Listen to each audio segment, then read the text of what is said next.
Alternative Views this evening contains graphic scenes of violence, which, in addition to being tragic, are quite disturbing.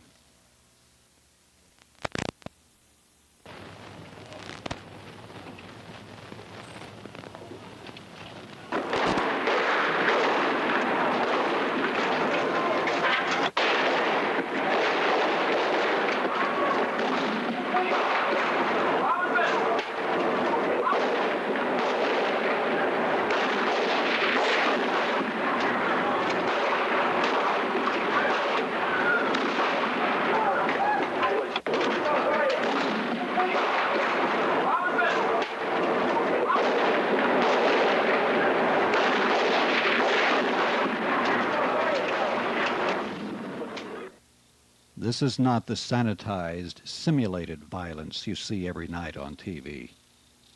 This is real. This is political murder by the Ku Klux Klan and the Nazis. The murders took place November 1979.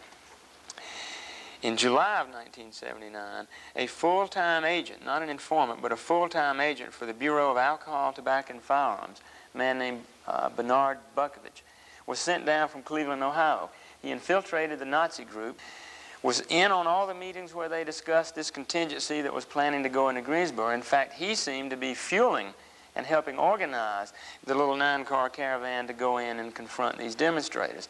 In fact, the Nazis testified later that he urged them to be more radical and revolutionary, told them that he could teach them how to make their semi-automatic weapons into automatic weapons, and he could provide access to explosives. The murders took place on a Saturday.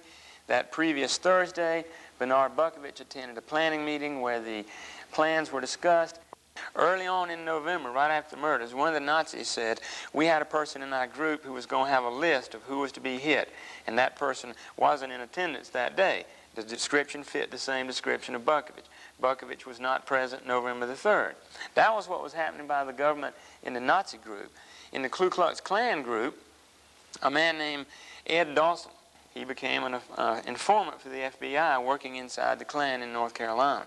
He was up all night the Friday before this Saturday event, was there early in the morning as they formed up outside of Greensboro with a Confederate flag hanging. He, in fact, radioed to his police control agent, an officer named Cooper, and said, by 9 or 9:30, there's at least a dozen of the people here already with guns. So it was not any surprise or a last-minute change of plans. Officer Cooper then drove back into the Greensboro Police Department, relayed that information, was sent back out, this time with a photographer in his car, unmarked car, drove out to the outskirts, met the caravan as it was on the way into town, and followed it. So you had in the front truck Ed Dawson, and lo and behold, by chance, the same man that got convicted with him back in 1967 of shooting into those homes showed up, and it was his pickup.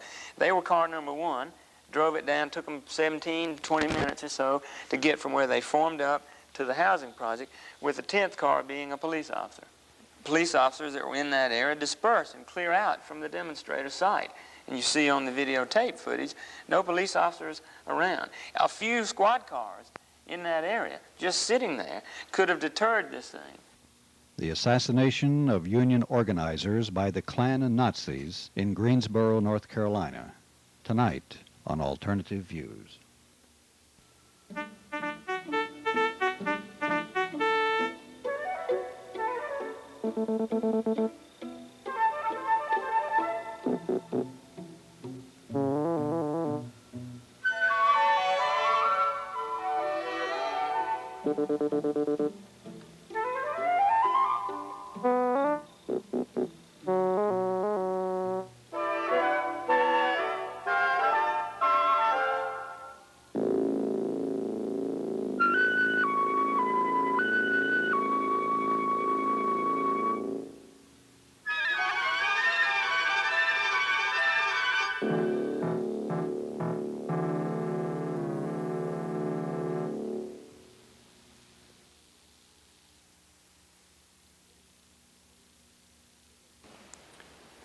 Good evening.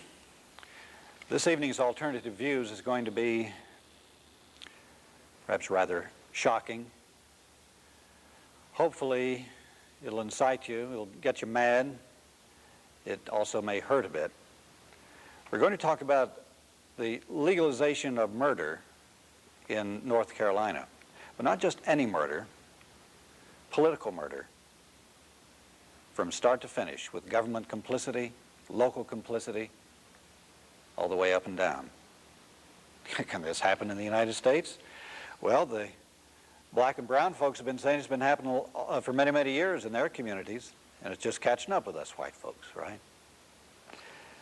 What we're going to talk about tonight is the Greensboro case, where people from the Klan and from the Nazi Party shot some people who were organizing an anti-Klan demonstration. These people also just happened to be union organizers. And they also happened to be members of the Communist Workers' Party. To go into the details of this, we have Lewis Pitts. Lewis has a long history of being on the activist side, the civil liberties side of fights. First of all, he was a public defender in South Carolina. Then, after private practice, he was involved with the Karen Silkwood case for a couple of years. He's also helped the American Indian movement out in the West.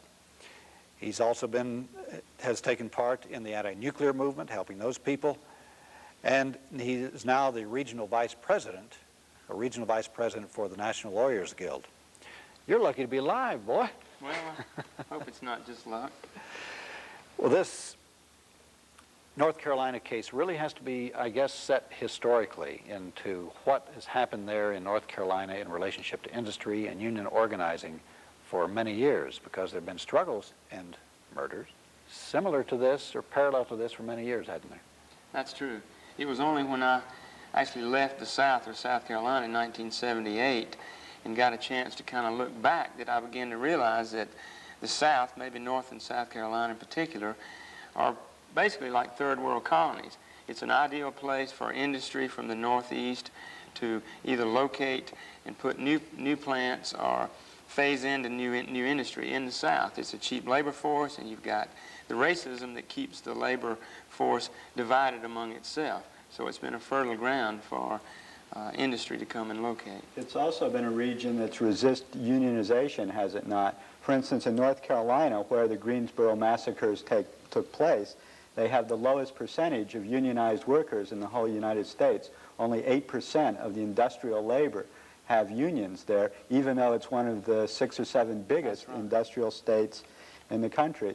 Actually, this gets into who the people were that were actually killed in Greensboro. They were labor organizers. What were they doing there that evoked the wrath of the powers that be? Well, what we had was, and I didn't know any of these people. I just got involved when we got involved in the lawsuit. But you had people who had been professional people, had academic backgrounds, who decided and realized that just in treating people with brown lung disease, they could not get to the root of it. And that they decided to go to work in the plants and try to become active in unions to help eradicate the cotton dust standards that allowed people to get brown lung. So we had people like Jim Waller, who was a physician. He helped form the Brown Lung Association in North Carolina.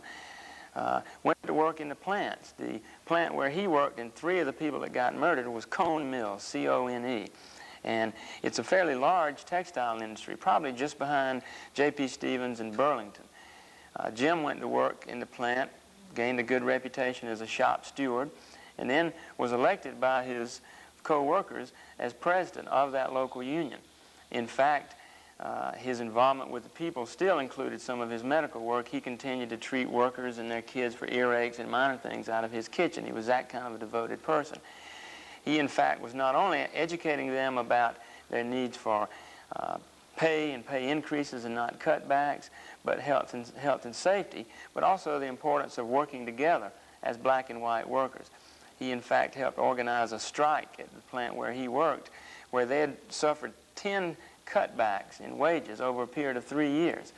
It was a successful strike, and one of the workers, when interviewed after that, said, you know, before we can pull off this strike together, our cafeteria was segregated without any sign or anything, but the black workers went to one side and the white workers went to the other. When we had a common struggle and saw that pulling together we could win, the cafeteria got integrated. So that's not the kind of thing that the textile industry wants happening in the South. One of the other statistics that I'm not sure you mentioned, in addition to having the lowest rate of unionization, North Carolina pays the lowest wage. I mean, there's a correlation there.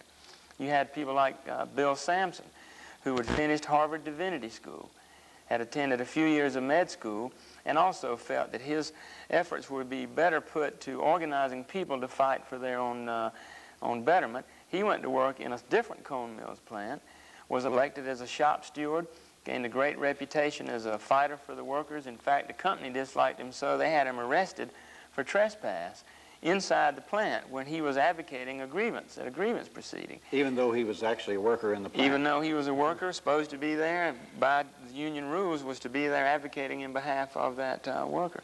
He was running unopposed to be president of his local union on a ticket with a black worker to be also an official. Who were the other three people? The only woman and only black person to be murdered was Sandy Smith. She grew up in South Carolina, both families working in textiles. She attended Bennett College in Greensboro, North Carolina, which is a women's Methodist-supported school, predominantly black, was elected president of the student body, and went to work in the mills. Her reputation was that she would take a stand on injustice, that she just had that quality. As early as 1977, Sandy was leafleting and organizing the women workers around sexual harassment on the workplace, saying in leaflets, "Supervisors, keep your hands off the women workers." She helped organize a International Working Women's Solidarity Day there in North Carolina. There was no union in the plant where Sandy worked, which is also a Cone Mills plant, a third from the two that Jim and Bill had worked in. But the co-workers, some 180 of them, men and women, black and white, elected her to be chairperson of the organizing committee. So that was her activities, is trying to get them to take a vote and introduce a union. Louis, three of these labor activists who were killed in the Greensboro massacre had medical student backgrounds. How bad are the working conditions in these textile mills there in North Carolina? What is the degree of medical problems that these workers face? Is it an accident that these people had medical backgrounds? No, I think that had a lot to do with it. I think the figures are that 30,000 textile workers are afflicted with brown lung disease.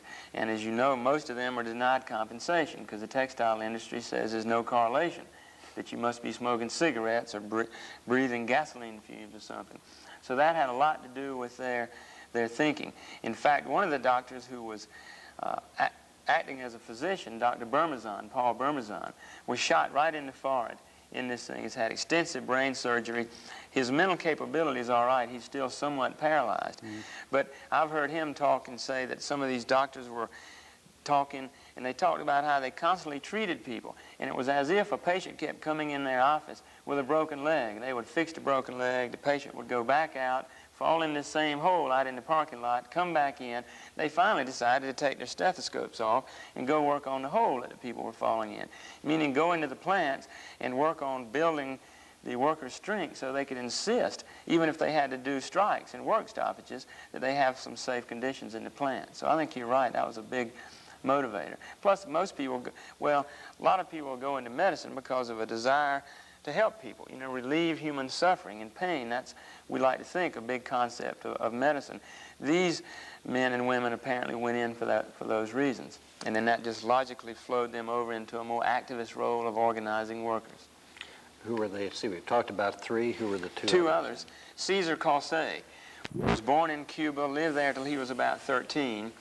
He attended Duke University, finished Duke University with honors, was an honor graduate, and was working as a data terminal operator there, doing a lot of work organizing Duke employees into a union. They didn't have a union either, but he had been for several years in charge of the campaign to organize a union there.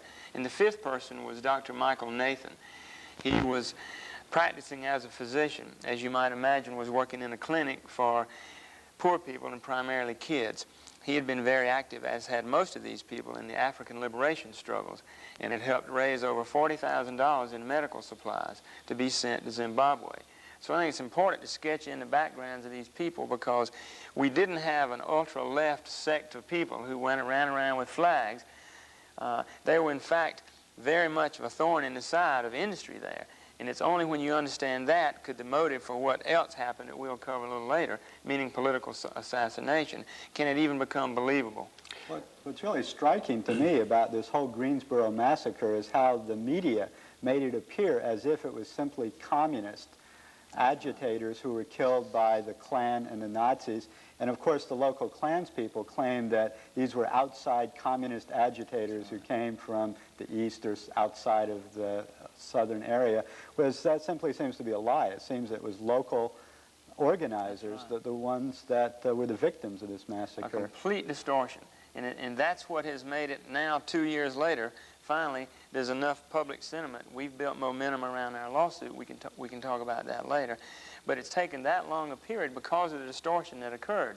You know, you look back, our government has to say something to divert people's attention when there have been situations like this. In the Karen Silkwood case, rather than focusing on the fact that he was an activist, woman, union organizer, we get pushed out to the public that she was a slut and a drug user. You know, Dr. Martin Luther King was a communist also. And had affairs. And had affairs. Yeah. And probably the most shocking to me is our Secretary of State, Al Haig, when 3 nuns get murdered in El Salvador, tells Congress that they died in an exchange of gunfire. Meaning they must have been bobbing and weaving and shooting back. The same concept was pushed out about Greensboro, that it was a shootout between extremist groups. Well, let's talk about what actually did happen, how did it start, and how did it proceed. Okay.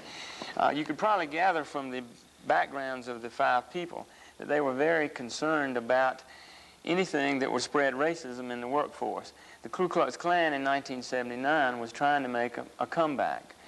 They had confrontations where the Ku Klux Klan attacked people in Decatur, Alabama. In North Carolina, the Ku Klux Klan was organizing membership drives, showing this racist film called Birth of a Nation. This is about 11 o'clock on Saturday morning, November 3rd, 1979. And the organizers' plan was to initially begin the march here in this housing project, Morningside Project, and then have it join a larger crowd that would be gathering at Windsor Center, and then march through 2 or 3 different housing projects and gather in number as it proceeded, or grow in number as it proceeded, and culminate with a conference to talk about the Ku Klux Klan, its historical role as a terrorist group to lynch and burn crosses, but more importantly because the organizers themselves were labor organizers who worked in mills and plants, is to go into the role the Klan has played as an anti-union force. That person with a black long coat with the back to us here is Dr. Paul Bermazan. He was shot in the forehead. Later we'll see that on the tape. That's Paul right in front of us now. These are kids that are part of the Communist Workers' Party youth group. They were going to have a sound truck, so as they proceeded through the projects, they could invite people to come join in the march. Now, this is a quite controversial phrase that we use, death to the Klan. A lot of these people were involved in the African liberation struggles. For example, Dr. Michael Nathan had helped raise over $40,000 in medical supplies to be sent to Zimbabwe. And of course, death to apartheid was a common slogan that's used there. Here they use the slogan, death to the Klan. You know, looking back, if I'd have been involved, I'd have probably voted against using that kind of a phrase. But it was not intended to mean that at this march on this Saturday, we're going to kill the Klan. It was more of a statement of that the organization of the Klan and the preaching of racist views should decease, should be ended, should be stopped. This is Lacey Russell, and the woman in the green sweatshirt they're taping on is Dale Sampson. Her husband was Bill Sampson. He was shot and killed. This is Nelson Johnson, who was one of the organizers. He's being interviewed by a local TV news person there about the purpose of the march. The purpose of this march is to build a movement to smash the Ku Klux Klan and to expose to people and educate people why the Klan is being promoted at this point. The reason that it is being promoted is to fan racial and national prejudices so that it is easier for those who rule to rule over over us because they have black and white fighting among each other and divert the fight against them. Okay, do you really believe the Klan is that active here?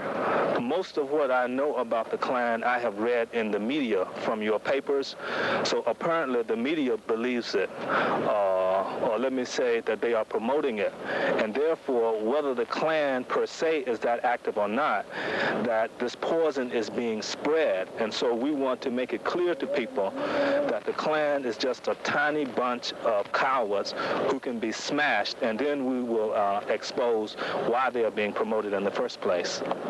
Just call people's attention to the Klan more than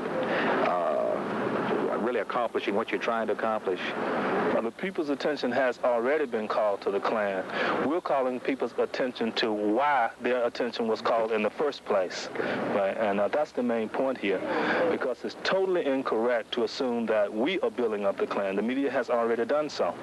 You have to agree with me that they are being fanned all over the country. A few of them get a few guns and some sheets and they make headlines. But all I have personally ever seen around here have just been people making fools of themselves. You know, and it's been a joke, really. So that was what they were planning to do. They got a parade permit, and we're going to have this march and conference. Meanwhile, the government was taking action. And that, I think, is the most important aspect of this story.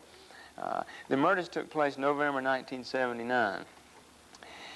In July of 1979, a full-time agent, not an informant, but a full-time agent for the Bureau of Alcohol, Tobacco, and Firearms, a man named Bernard Bukovich, was sent down from Cleveland, Ohio. He infiltrated the Nazi group. By the way, the Nazi Party in America had its national headquarters in Raleigh, North Carolina at the time. So he came down and infiltrated the Nazis, was in on all the meetings where they discussed this contingency that was planning to go into Greensboro. In fact, he seemed to be fueling and helping organize the little 9-car caravan to go in and confront these demonstrators. In fact, the Nazis testified later that he urged them to be more radical and revolutionary, told them that he could teach them how to make their semi-automatic weapons into automatic weapons, and he could provide access to explosives. The murders took place on a Saturday. That previous Thursday, Bernard Bukovich attended a planning meeting where the plans were discussed. In fact, one of the Nazis at this Thursday night meeting took his rifle and aimed it at the TV set where one of the demonstrators was doing a press conference about the march and said, "I plan to kill Miyakami." And didn't even go even further than that, and that somebody identified or described a man, just like Bukovich, who actually designated these people. We're going to kill this one, this one, this one. And that information came out from some of the Nazis even before it was public knowledge that they'd been an informant. So it's not like the Nazis were trying to defend themselves and blame somebody else. Early on in November, right after the murders, one of the Nazis said, we had a person in our group who was going to have a list of who was to be hit, and that person wasn't in attendance that day. The description fit the same description of Bukovich. Bukovich was not present November the 3rd. However, Bernard Bukovich did show up November the 4th. Still, the police purporting not to know he was undercover, he went into the county jail, got to see one-on-one one of the Nazis that had been arrested, and said, how about letting me blow up your home, and we can blame it on the communists. And I think, in fact, he would have liked to have carried that off. It would have certainly furthered the distortion about the extremism coming from the communists. Instead, the Nazi guy was really afraid for the life of his family living in that house and sent word for them to be careful. That was what was happening by the government in the Nazi group. In the Ku Klux Klan group, a man named Ed Dawson, who, a little background on Ed Dawson, in 1967, he was convicted along with another guy for shooting into the home of some black people, kind of like just ride around and shoot up black people. He served about a year, got out, got into another confrontation involving the Klan and the black community, was put on probation, and made him a prime candidate for the FBI. He became an informant for the FBI working inside the Klan in North Carolina. In fact, oddly enough, in the early 70s, the North Carolina Ku Klux Klan learned that their chaplain had been an informant. So they wanted to have a big ceremonial blast to eject this guy out of the Klan for being a police informant. So they selected a prosecutor amongst their ranks to prosecute him. It was Ed Dawson. Who was an informer himself. Right. So you had Ed Dawson prosecuting an informant. Well, Ed Dawson was contacted by the Greensboro Police Department, we think, around October. And let me just interject that the facts that I'm giving out are not what we hope we will find in our trial. We already know these things. They're in the police records. They're in public records. We could prove this next week if we had the opportunity. So this is over and above all the cover-up that's been going on. This is over and above what we don't know yet because we hadn't even got to start discovery yet.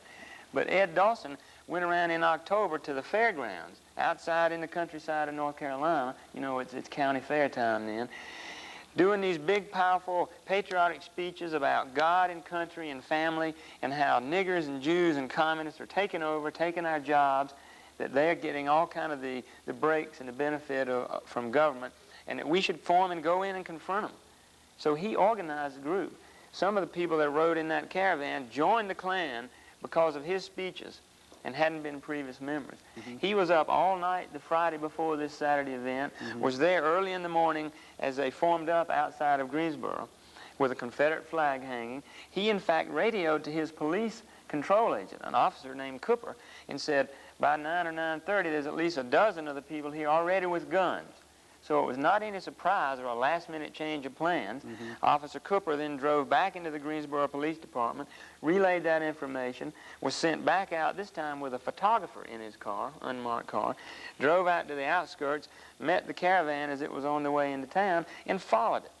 So you had in the front truck Ed Dawson, and lo and behold, by chance, the same man that got convicted with him back in 1967 of shooting into those homes showed up, and it was his pickup. They were car number one, drove it down, took them 17, 20 minutes or so to get from where they formed up to the housing project, with the 10th car being a police officer. And there's even further complicity between the local police and the Klan in the whole situation, right? The police gave the Klan the march route. That's right. They knew that there was a rally permit. That's right. Right. They knew that they were going to, where they were going to go and when. The cops knew that the Klan was coming in armed. That's exactly right. And in fact, they ordered that the police officers that were in that area disperse and clear out from the demonstrator site. And you see on the videotape footage, no police officers around. A few squad cars in that area, just sitting there, could have deterred this thing. Why don't you tell us what actually happened the day of the massacre, and then we can show the videotape to our audience. It's about 11 o'clock Saturday morning, roughly 50 or a few more people that are present. This caravan drives in. Now, the caravan of 9 cars, roughly 35 or 40 people, has been arranged. The last 2 cars are the ones that contain the shooters and most of the weapons. Right. The caravan you're talking about is the Ku Klux Klan and Nazi caravan that was led by police informant Ed Dawson. And this is while the people are still, the demonstrators are still forming up. They actually haven't moved out yet. No, they haven't moved out, and they have no knowledge that there's any caravan en route. Even though it's taken 17 minutes for them to get there, they could have been notified. Now, are they armed? Are the demonstrators armed? The demonstrators' view on security was based on a belief or an understanding about the history of the Ku Klux Klan. The Ku Klux Klan has always ridden at night, and they use sheets, and they usually pick on one person. They didn't expect the Klan to be the main physical danger that they would have. The shock troops. The shock troops. They didn't. In fact, the Klan had announced publicly, I think before Ed Dawson did his magic on them, but they weren't even coming, to this thing. Did they have baseball bats or something? But the demonstrators had a first level of security, which we would call in the anti-nuke movement peacekeepers. People without bats or sticks or weapons who were on the alert for an agent provocateur. They expected the problem to come from the police. Somebody planted in the crowd to throw rocks, to be rowdy, to give the police an excuse to come in and break up the whole demonstration. Which has been the way they have operated in the past for decades. That's right. So, in fact, they had that level of security. Now, they felt they needed to have a deeper level of security. There were some 3 or 4 people among the demonstrators who were armed, who were part of that team. With what? With pistols. Little pistols. With pistols. Well, North Carolina, people have the gun racks, and, it's not illegal to have a rifle or shotgun. There's a lot of hunting. Bill Sampson was a big hunter and a big outdoors person. So it's not illegal to carry a handgun? No, not unless it's concealed. And that wasn't widely broadcast, so it was not the situation where the demonstration was oriented toward being armed and clashing. Right. In fact, we aren't sure who all was part of this other security team, because it wasn't widely distributed. But some, for example, Dory Blitz that we see in the videotapes had a pistol in her handbag. She fired some shots back. Bill Sampson got to, we think, a pistol in his car maybe, and he fired back.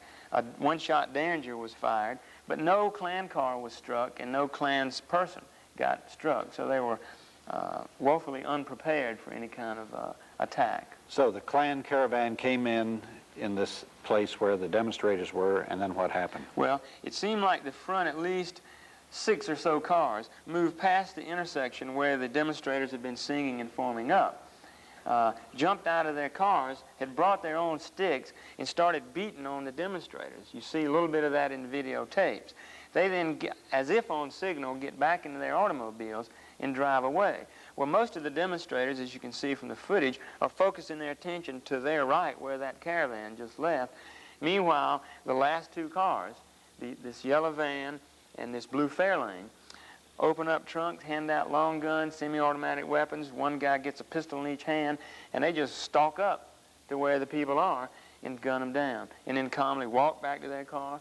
Some of them with cigarettes still dangling out of their mouth in no big It was almost point-blank murder. I did see a little bit of this on the network television. Yes.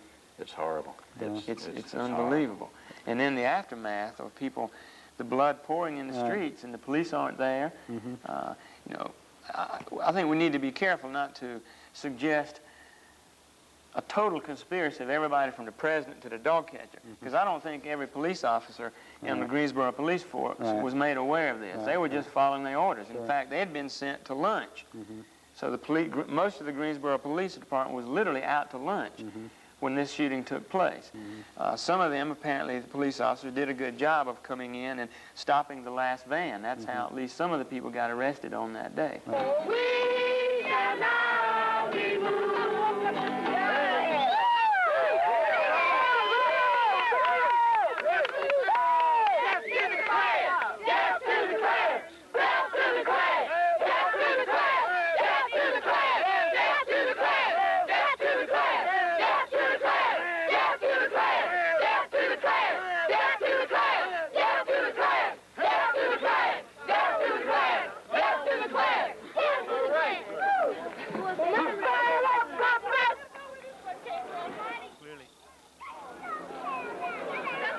Here's a banner indicating the TUEL, which stands for Trade Union Education League. The guy in the black and white looking coat that's pointing is Bill Sampson. His best friend across from him was Rand Manzell in this sort of reddish coat. They were literally they lived in the same apartment complex. They were both married, both worked at the same plant. They hunted and fished together, were real good friends. The guy leaning over in this little camper right here is Cesar Cossé. Just to the right of that camper is where you can see a lot of the shooting. Now here comes the Klan caravan. Unannounced, even though led and followed by police agents and officers, the demonstrators had no idea that these people were coming. The Klan had in fact announced publicly they were not going to fool with it, not even 10. There's a total of 9 cars in this caravan, the 10th car being a police officer named Cooper and an intelligence photographer. They were in an unmarked car that followed this caravan here. This guy's named Percy Sims. He was not one of the organizers. He lived in this community and was just outraged at the Ku Klux Klan driving down the black community. Now watch a guy riding shotgun here and see what it looks like he may be doing.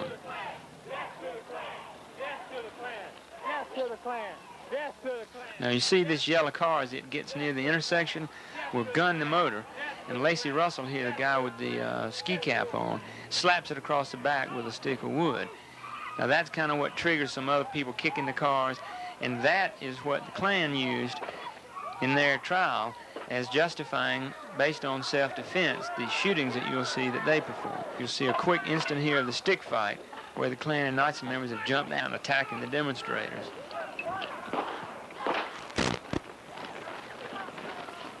Now, most of the Klan cars are now driving off. You see the black Ford truck, which is vehicle number 7.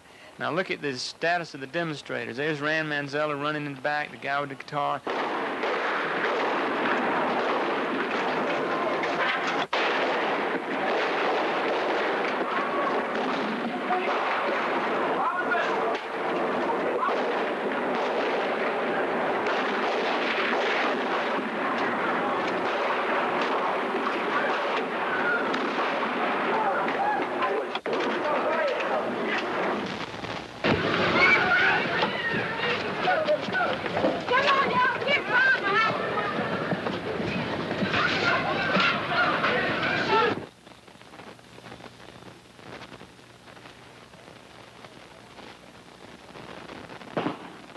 behind this yellow van, all along, has been a police car with the photographer and Officer Cooper in it.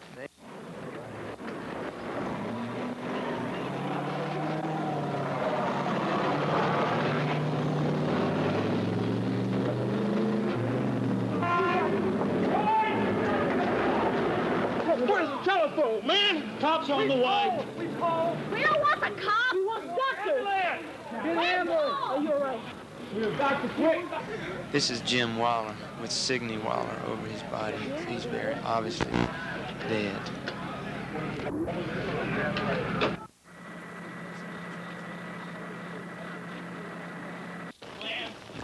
This woman in the white coat they're helping was 7 months pregnant at the time, and she was shot in the back of the legs with sprayed with shotgun pellets. She's all right, and her baby delivered and is healthy.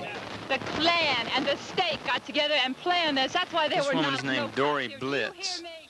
The state protects the Klan, and this makes it clear. They came through and they opened fire.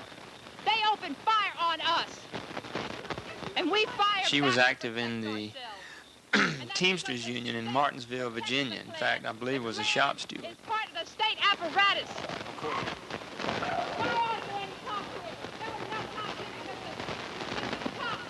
That's why they had a plan. What, somebody shooting from over there? No.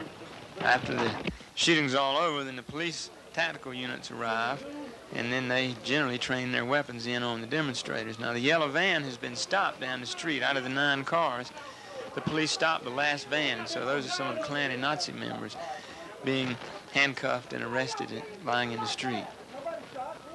There were 35 to 40 people that were in that caravan, and only the people that were in that last van were arrested on that day. Ultimately, a total of about 16 out of that caravan got arrested.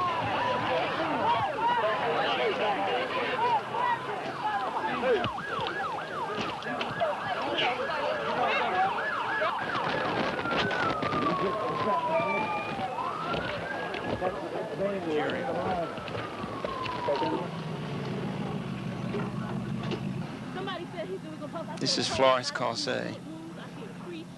Come on, man, help get these folks to the hospital. There's nothing I can do for him right now. You gotta help.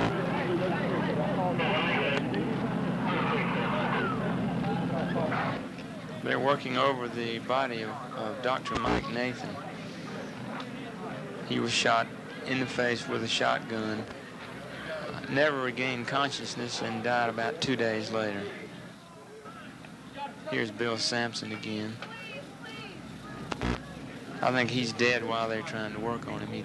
He's been shot about the heart, and I don't think his heart ever starts beating again.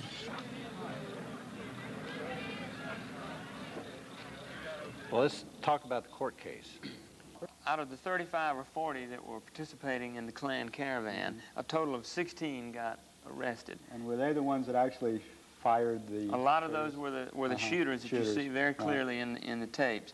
They were initially arrested for murder and engaging in a riot and conspiracy.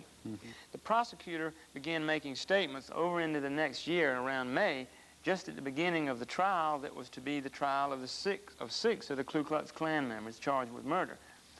First of all, he dismissed the conspiracy charges. So that limited the inquiry in the courtroom to only what happened from shot 1 to the last shot, and didn't allow the court to go into the role that the informants played in all these planning meetings. If you want to prove murder, you certainly want to talk about the malice, the forethought, the planning. All that was ruled out. How could it not have been a conspiracy? I can't. What was his justification, though? Doesn't he have to make legal justifications to why? Not if he agrees with the Klan. He made a statement to that effect. Well, in fact, he was made also comments like, "I fought in Vietnam, and we all know who the enemy was there." This is this Michael Schlosser. Mike Schlosser, this county district attorney. He also stated to a reporter that the murderer got just what they deserved. The murderers, some people in Greensboro, he did qualify it that way. Some people in Greensboro think the communists got what they deserved. So it was very clear that they were not trying to go into all the wrongdoing by the police, but maybe we're going to prosecute the Ku Klux Klan. Where once the courtroom scene began, it was very clear what was going to happen. obviously the defense lawyers would try to get a jury that would be sympathetic with the Klan and Nazis. They would try to get low intelligent, white, kind of racist people. You'd expect the prosecutor to try to do the opposite. Well, in fact, the way the prosecutor questioned jurors to determine if they could be fair, it's called voir dire. He would ask a potential juror, can you be fair in this trial not only to the defendants here, the Klan and Nazis, but can you also be fair to the state of North Carolina, even though the alleged victims in this case were communists that stand opposed to everything we Americans hold dear? Now, he went over and said that probably 100 times to the people. In fact, they managed to exclude all the black people that could be seated on the jury, all the progressive people, anybody that indicated a sympathy with labor or with unions was ruled out. In fact, the jury, except for one person, had high school education or less. One had expressed a view that it should be less of a crime to kill a communist than to kill a regular person. There was one juror who was seated that had been a next-door neighbor to a Klan leader named Virgil Griffin, who was part of this Klan caravan on November 3rd, lived next door to him for over 10 years. They allowed seated as an alternate a police sergeant, even though the demonstrators had been alleging police complicity in this from day one. And then to make the thing seem completely ridiculous, the man that was seated with a college education was made foreperson or foreman of the jury. He testified when asked under oath, what do you think about the Klan? I think they're a patriotic organization. What do you think about the Nazis? His response was, I think they're a very patriotic organization. And then to put the icing on the cake, this man had fled Cuba in 1959 when Fidel took over, lived the next 5 years in Miami, helped organize and recruit and raise money for, I think it's called the Massacre organization, a group that was intended to get Cuban refugees to take over Cuba. So it was a rabidly anti-communist jury. So to say the least, the prosecution wasn't very discriminating or selective as to who the jurors were. Was there any defense collusion with this prosecution that they could prove or know about? Not that I can say. You know, I can only speculate. I know that when I was first evaluating the Greensboro matter to see if our group wanted to get involved, the Klan trial was still going. I went into the courtroom. Well, it didn't take but a little while in there to realize there was not an adversarial proceeding going on. Usually in a courtroom, the prosecutor is jumping at the defense, and the defense is claiming the prosecutor is unfair, and the judge is usually siding with the prosecutor. But here it was all fairly relaxed, you know. All the good old boys. Right.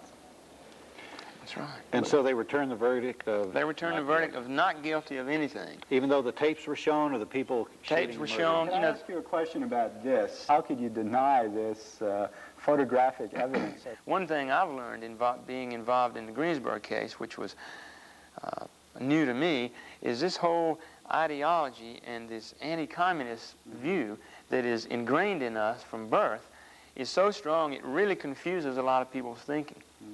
And I think that's the role the tapes played. They saw it, but just the Klan was saying we acted in self-defense. One of the Klan lawyers in his closing argument said to the jury, if my client had a machine gun and had mowed down every demonstrator there, he would have been justified as acting in self-defense.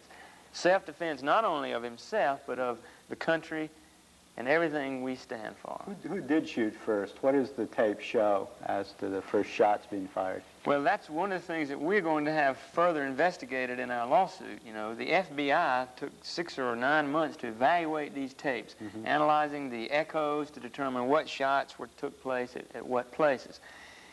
They were not called by the state. They were left hanging back, so the defense lawyers called the FBI expert. He got on the stand and testified that positively they could identify every shot in within 2 to 3 feet from where it occurred. The shots 1 and 2 were very clearly from the Klan.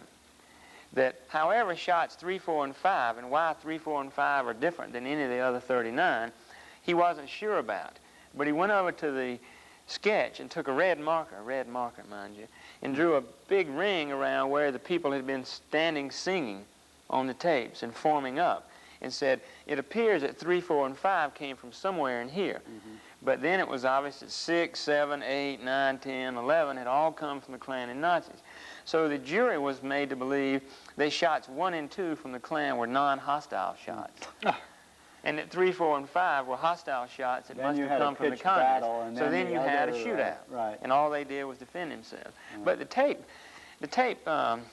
should convince anybody that's not what happened. You see these people stalking on people that are literally running and ducking and diving behind cars to take cover. So well, we've seen the FBI doctoring and deleting and censoring and distorting information in other cases, such as the Kennedy assassination. That's exactly right. The same group that we are seeking out to get them to analyze and review the FBI evaluation here are the same ones that did the Kennedy. And they're really looking forward for another opportunity where we probably got more concrete raw material that they can work with, and they feel that they will be able to disprove even the FBI's theory. And if we can do that, we'll have even more evidence in our case of collusion and cover-up. So, Lewis, actually, the FBI has had a long history of relationship with the Klan, have they not? Yeah, that's true. And from congressional inquiries, it's believed that in the 60s, a full 1/4 of the membership of the Ku Klux Klan nationally was FBI informants. That in the 60s. And further, in 1976, when Senator Church held some hearings on intelligence activities, the senator from North Carolina at that time asked questions and learned that in the 60s, the FBI started, now not infiltrated, but started over 41 Ku Klux Klan chapters in North Carolina alone. So it seems very clear, and that's what we think is the really important public policy issue involved in the Greensboro case, is to what extent is our government creating these right-wing terrorist groups? Obviously, they exist independently. There's a fascist tendency out there, but it's getting flamed and promoted and then used by the government to carry out endeavors or projects that are in both their interests. And we've got to find out to what extent that goes on in order to stop it. What would the possible government rationale be for starting a Klan chapter? Just to have control of the group or to use it? I have no earthly idea. They obviously agree with their goals their beliefs. And beliefs. Yeah. Well, look at Gary Thomas Rowe, the informant who infiltrated the Klan and operated in Alabama in the 60s. He's testified before Congress that his Klan group cut deals with the Birmingham Police Department to where the police would lay back for at least 15 minutes while the Klan went in and beat up the lunch counter demonstrators. He's testified that the FBI sat across the street while he was in the car and they were planning the bombing of Reverend Shuttleworth's church, which did in fact blow up and kill 3 young women. Gary Thomas Rowe is a guy that was in the car when the guy shot the white civil rights activist from Detroit, Viola Liuzzo. And they didn't prevent it. Again, I guess their argument is they don't have any duty to prevent it. They can go out and start it, inflame it, incite it, and then claim that under the new concept of federalism, they have no duty to prevent it. So that's the Klan is often used. They're dupes for other people's projects, being used as shock troops. Exactly. Corporate interest and government interest, which basically seem to be the same. So what is the status of this, who shot 3, 4, and 5? Do you have some reason to doubt that it was these labor organizers? We absolutely think that's from interviewing the clients, our looking at the tapes and analyzing the people, remembering when they got shot. Which would mean that there was just a barrage of shots from the Klan. Right. Just a slaughter. And bearing it, you see on the tapes how helpless the people were when they come in, so it's not likely that they could have even gotten ready to shoot 3, 4, or 5. Well, you keep talking about your present investigation and what you're doing now. What is actually the status of the case now? You're with the Christic Institute, operating under the umbrella of the Greensboro Justice Fund. I assume they're proceeding with this on appeal or something? Well, or no, investigation or what? No, that state trial is over. See, obviously the Ku Klux Klan is not going to appeal when they got turned loose. Yeah. The prosecutor is not going to appeal it. One, he can't, but he doesn't want to. See, right after this thing was ended in a not guilty verdict, the prosecutor held a press conference for about 1 minute, dismissed the charges against the other 10 Ku Klux Klan and Nazi members, and then dismissed the charges against 6 of the demonstrators. Now, I failed to say a while ago that while 3 of the demonstrators got arrested on that day, those charges got dismissed. Over in May, just when the prosecutor was saying, I fought in Vietnam, we all know who the enemy was, this was a shootout between extremist groups, I'm going to prosecute right down the middle, he brings indictments against 6 of the demonstrators for felony charges to make it match up. He's got 16 charged here and 6 charged over. What was their felony, allegedly? They were charged with engaging in a riot. Engaging in a riot. So they shouldn't have dodged those bullets. They shouldn't have even been out there, I guess, is the point. But the state trial is over. It's put to rest. There's no way to proceed. So our efforts through the Greensboro Justice Fund which came into existence after these murders as a tax-exempt entity to try to do two things: education about all these facts that are just now starting to come out, and a lawsuit utilizing civil rights acts and the federal courts to pull out this evidence. That's the effort that I'm working on. There was a conspiracy. Are you trying to get this into the legal system? We have alleged that in our complaint. We filed a Civil Rights Act complaint in federal district court.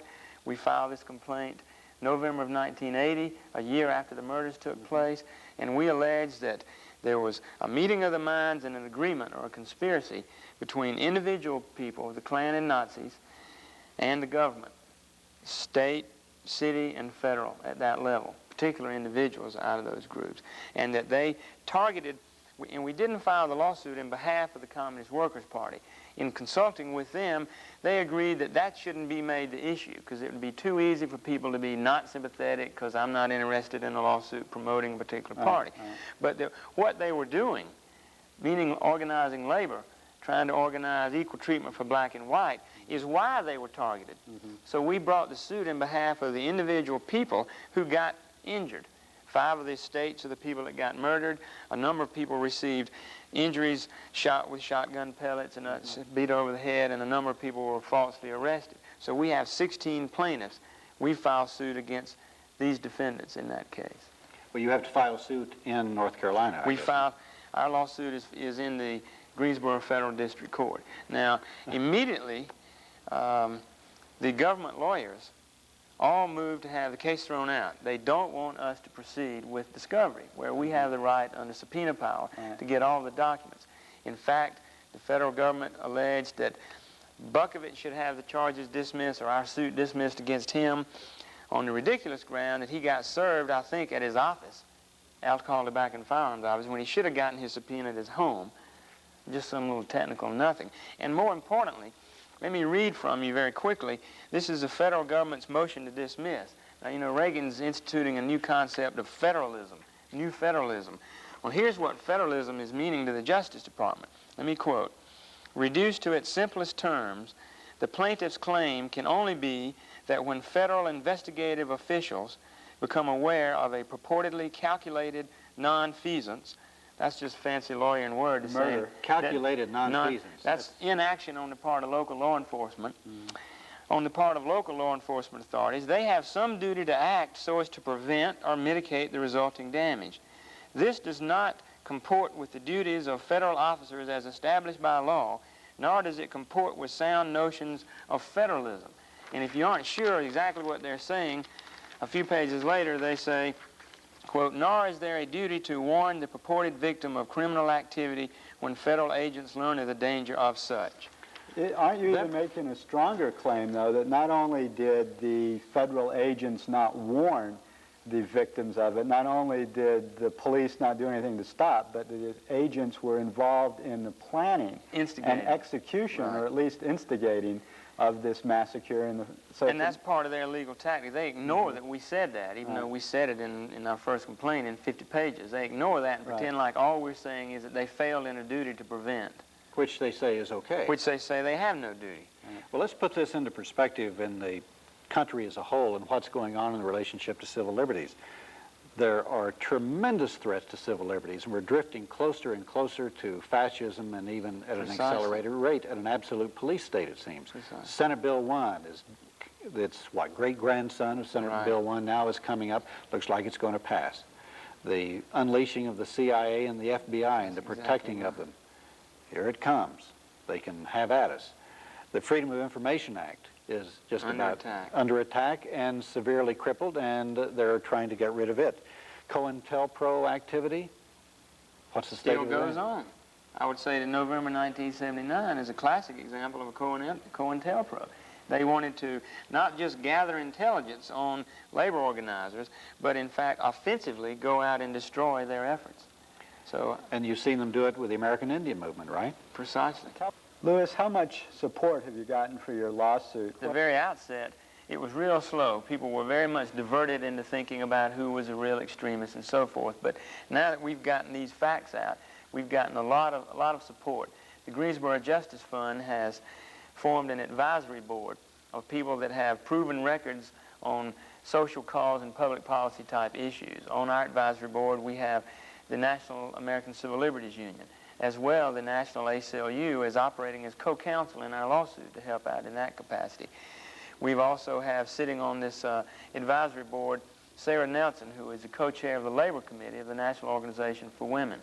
Father Bill Davis, a Jesuit priest that works with the group I work with, the Christic Institute, is also seated on this advisory board. The Emergency Civil Liberties Committee, the group that Leonard Bodine works with, and Edith Tiger. Edith Tiger sits on this advisory board. As well as we've reached out and gotten endorsements from a large number of people. We've got 6 members of Congress, the Black Congressional Caucus, that endorse this civil rights suit as a proper and valid vehicle for determining the truth about what really took place. Also endorsing is like Reverend Jesse Jackson.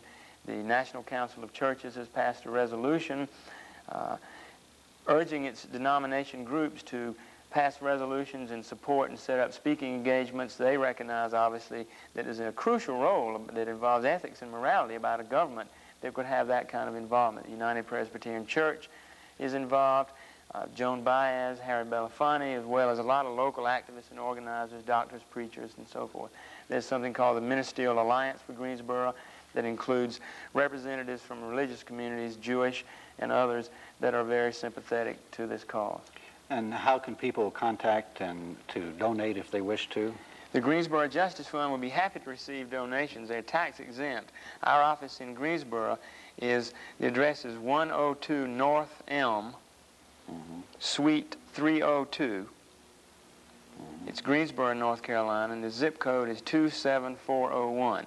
There are 2 full-time offices of the Greensboro Justice Fund. There's our office in Greensboro, which handles primarily the legal matters. That's where I operate from, the legal case. We have our office as an office in New York at Greensboro Justice Fund, 853 Broadway, room 1912, New York, New York. That's where a lot of our, most all of our direct mail campaign comes from. We've disseminated over 350,000 pieces of direct mail and have found a good response from people. Most all the progressive publications are carrying this kind of information. Right. So most people that are liberal or progressive are seeing it and realizing it there. I think the rest of the people are feeling it from their pocketbook. Whether they're really drawing that analysis and seeing the parallels between the rise of Hitler and fascism and all of that, I'm not really sure, but I tend to always be optimistic. Obviously, I wish it would go faster, and people would know right now that they need to sort of concentrate a large part of their lives in defense of their lives.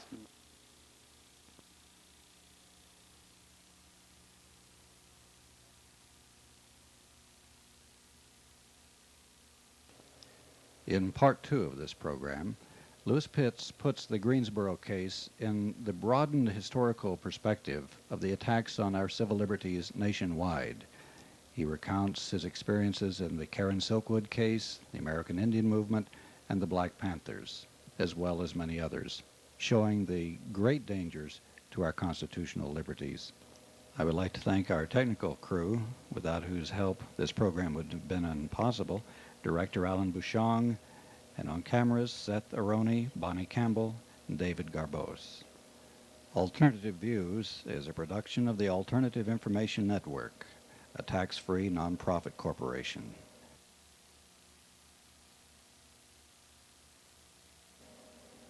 Good night.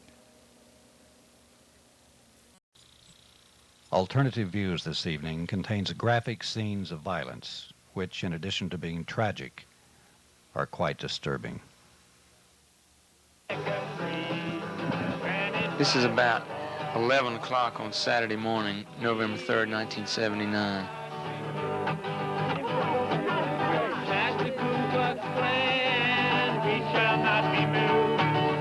Past the Ku Klux Klan, we shall not be moved. Some people in Greensboro, North Carolina, are planning an anti-Klan caravan which will take them through the black community. But unknown to them, the Klan is coming, heavily armed.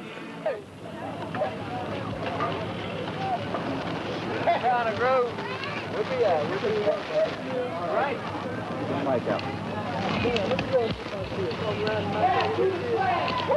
to the Klan! Death to the Klan! Death to the Klan! Death to the Klan! Death to the Klan! Death to the Klan! Death to the Klan!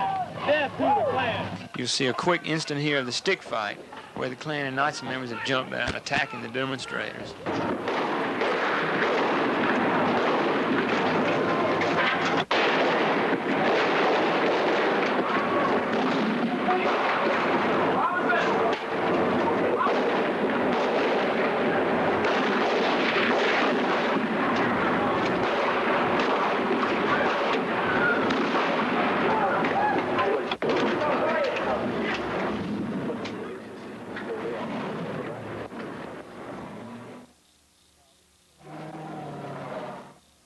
And I think while this is frightening at any time in the 60s or in the 70s, during this period of economic crisis, you know, a crisis for capitalism, not just in the U.S. but internationally with all the disputes between Japan and West Germany and the U.S., the potential for them using these tactics and using their surveillance and using death squads is really frightening. You know, it could have been that the end of '79 was really just the beginning of what the period of the '80s is going to look like. That these murders in November '79 could have been a prelude to what we may see.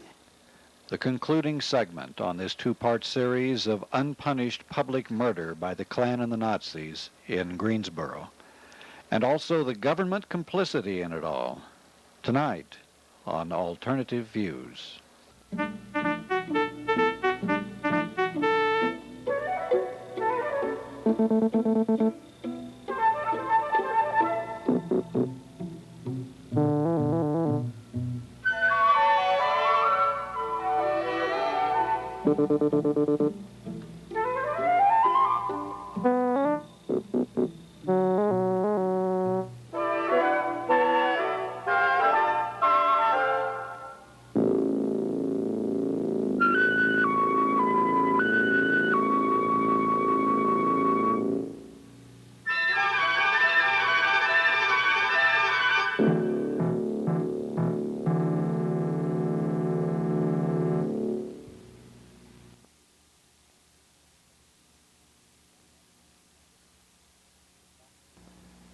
Last week we presented a documentary and discussion about the horrible political murders which occurred in Greensboro, North Carolina, in which 5 labor organizers were assassinated by members of the Klan and the Nazi Party in full view of cameras in North Carolina.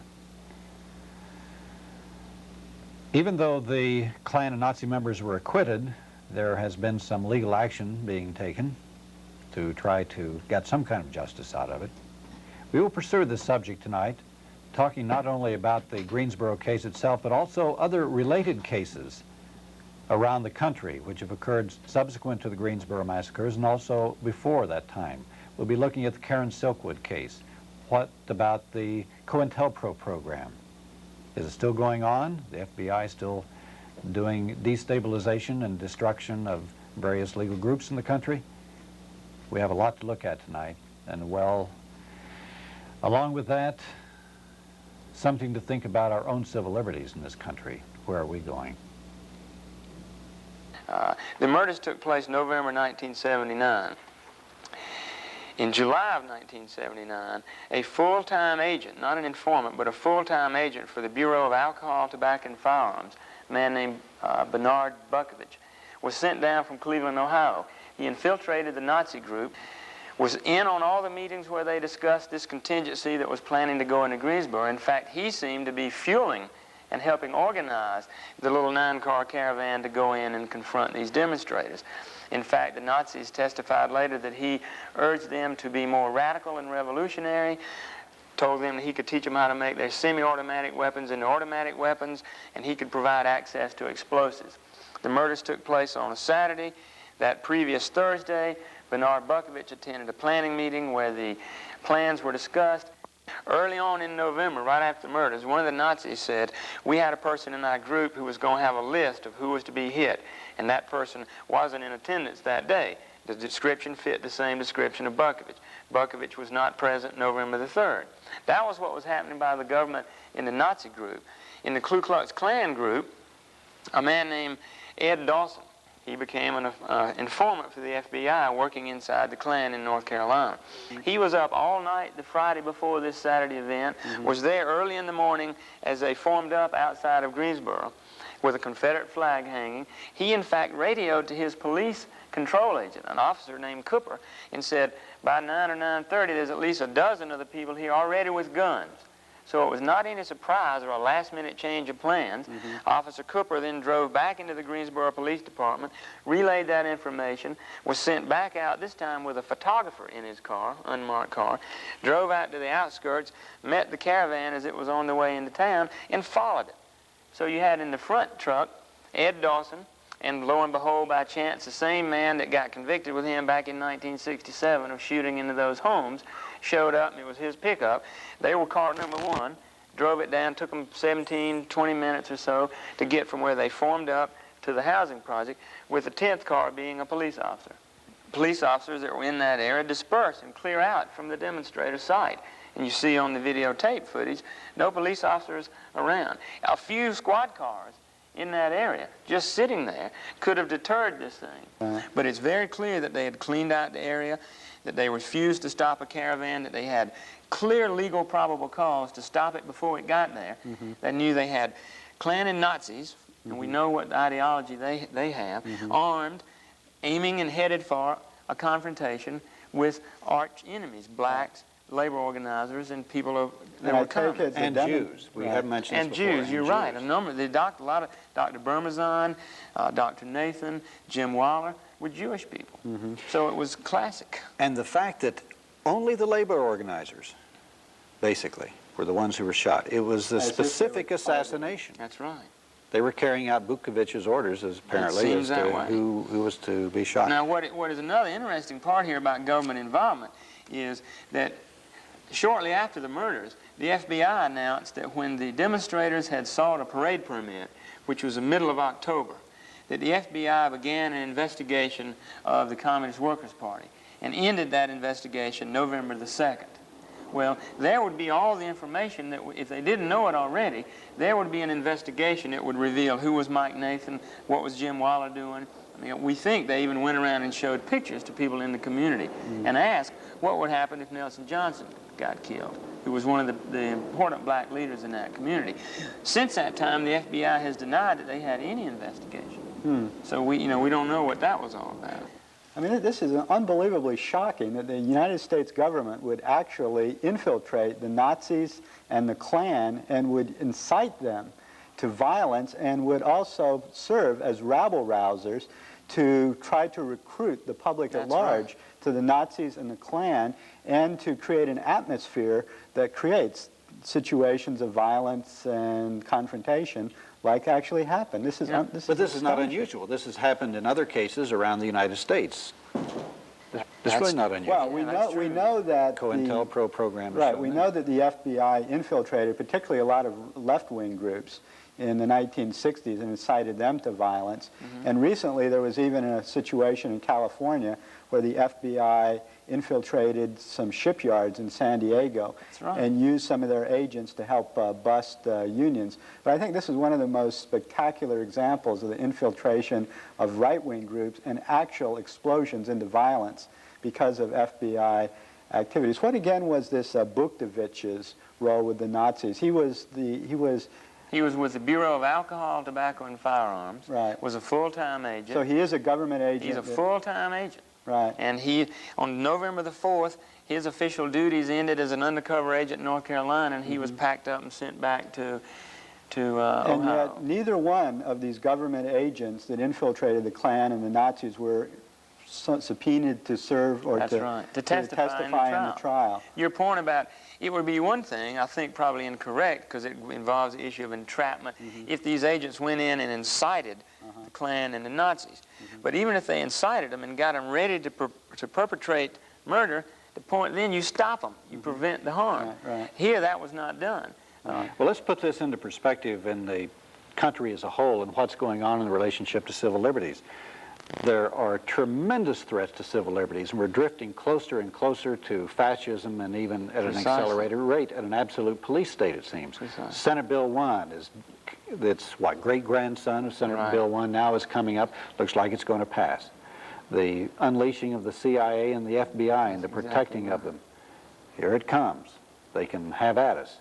The Freedom of Information Act is just under attack and severely crippled, and they're trying to get rid of it.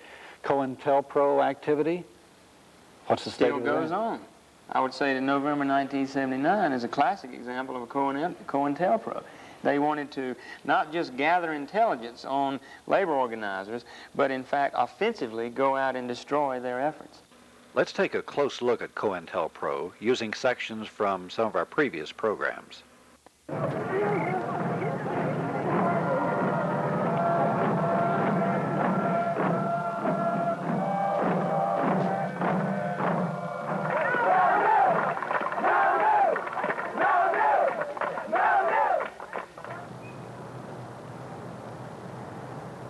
We've worked on campaigns for different representatives and different small things that we have disagreed with, that we went out and walked sort of a picket line, yes.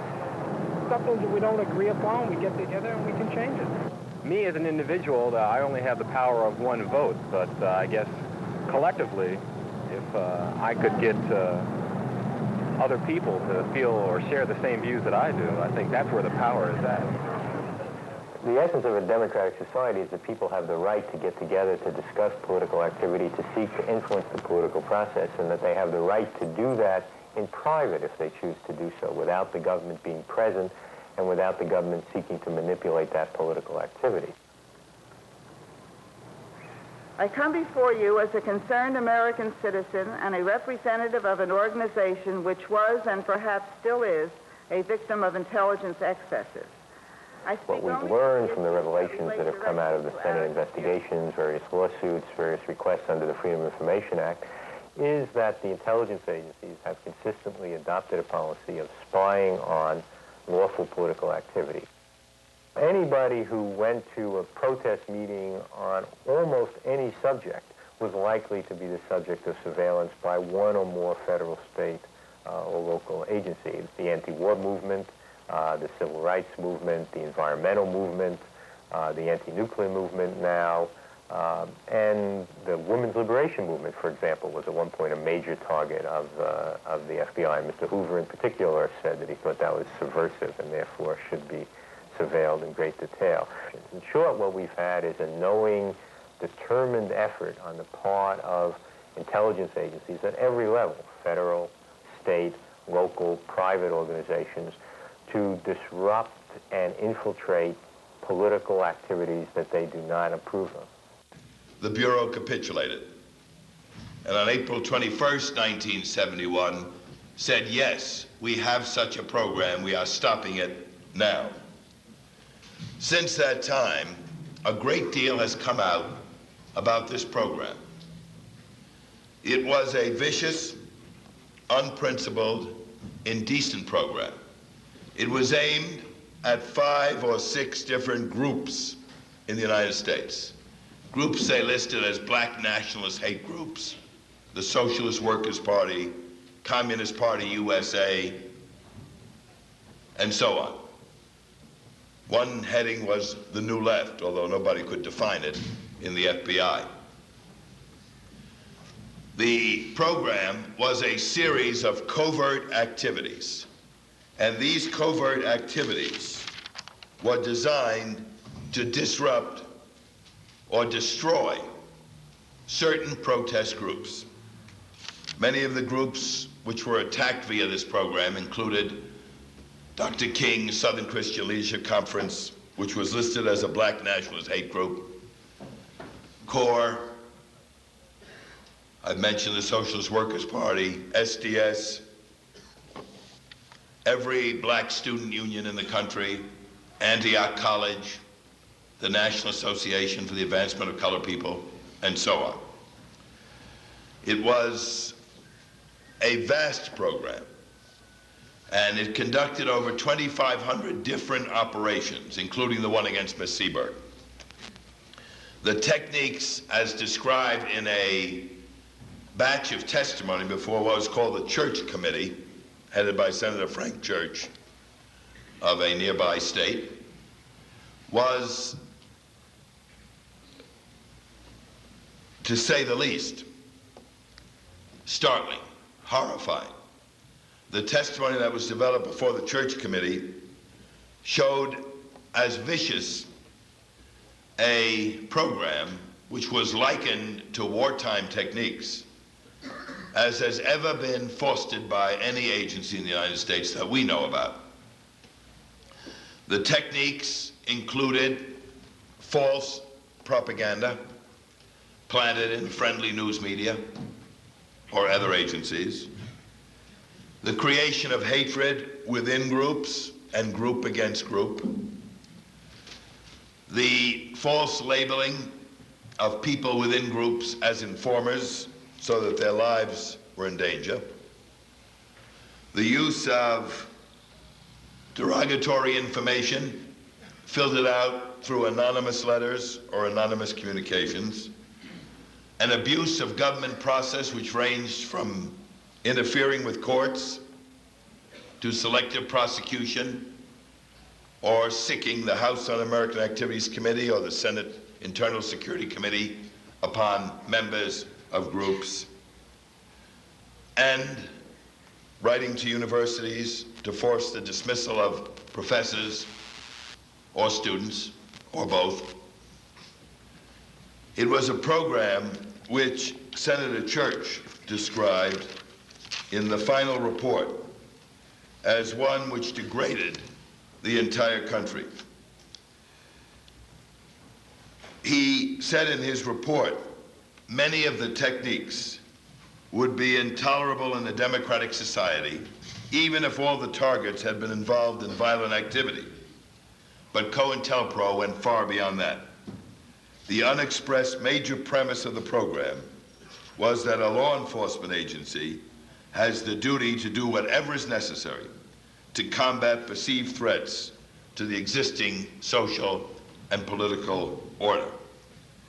He called it a program that violated every concept of a democratic society, and that it was a vigilante operation, a sophisticated one, aimed squarely at preventing the exercise of First Amendment rights of speech and association, on the theory, and now his words, that preventing the growth of dangerous groups and the propagation of dangerous ideas would protect the national security and deter violence.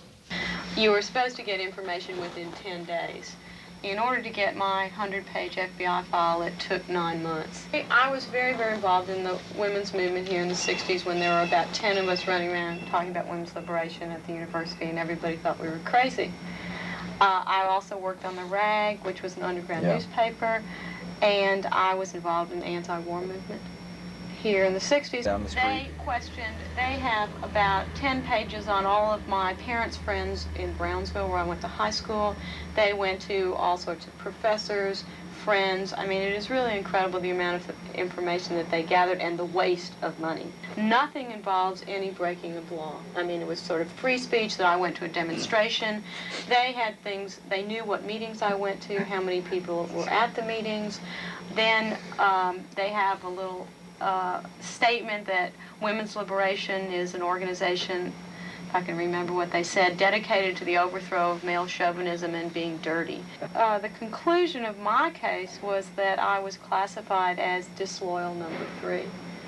Well, the Socialist Workers' Party has been really rather small in numbers over the years, and yet the FBI has gone crazy trying to destroy it. Why is this?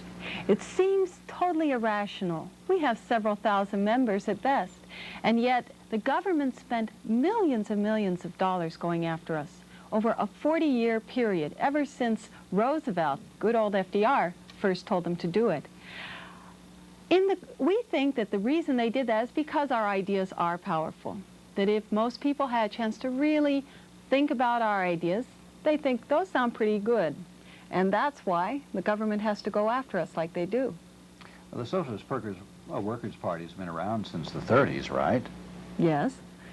And it's still around, and the FBI has done its best to destroy it, but it's still here. We uncovered 200,000 pages of previously classified documents, and these showed that all the paranoia of the left was not so paranoid. It had a basis in reality.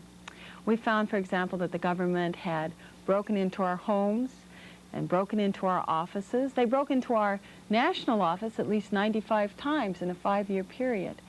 We found that they sent poison pen letters to our bosses to get us fired. They tried to get us evicted from our apartments. They tried to stir up trouble between different groups inside the anti-war movement, inside the women's movement. They planted false stories in the newspaper. They even sent us hate letters, threatening letters, and sometimes even threw a stink bomb or worse to threaten us. And yet, what about the Socialist Workers' Party all this time? Were they involved in illegal or violent activity? No, that is exactly what we proved in our lawsuit. This was a fun experience because for once we weren't the defendants. The government was the defendant this time. But what we did demonstrate is that after 40 years of doing everything, of even going through our garbage, of tapping our phones, of all of this harassment, they could not find anything illegal. They found there was no basis, and what we showed was that they went after us, just like they go after other political dissidents, for perfectly legal political activity.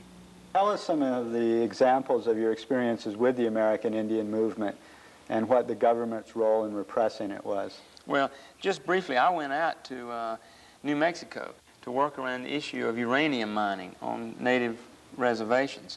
And this was in 1979, and I started reading up. I wasn't that familiar with the Native American struggles. And just to make it real short, what happened is that right about the time the big energy companies were realizing, 72, 73, when we had the oil embargo and prices were going up, that they needed to get in and seize these Native American energy reserves, that's when the FBI and AIM, American Indian Movement, had their big clashes. And that's when, if you keep up with that movement, they're consistently alleged that their leaders have been framed up on criminal charges. And it appears that they set them up, they used informants, they used people who were not reliable to create stories and allege that such and such an Indian committed this murder, shot this FBI agent. And what they did is redirect the American Indian struggle, which had been oriented towards saving the land and the environment, to having to defend criminal cases that the FBI was bringing.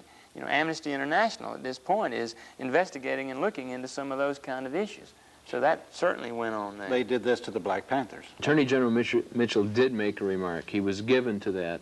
One of the remarks he made, by the way, which shows the callousness, the unscrupulosity, and the virulence of this mentality, is that a reporter said to him, look, at every case you've brought against the Black Panther Party, you've lost.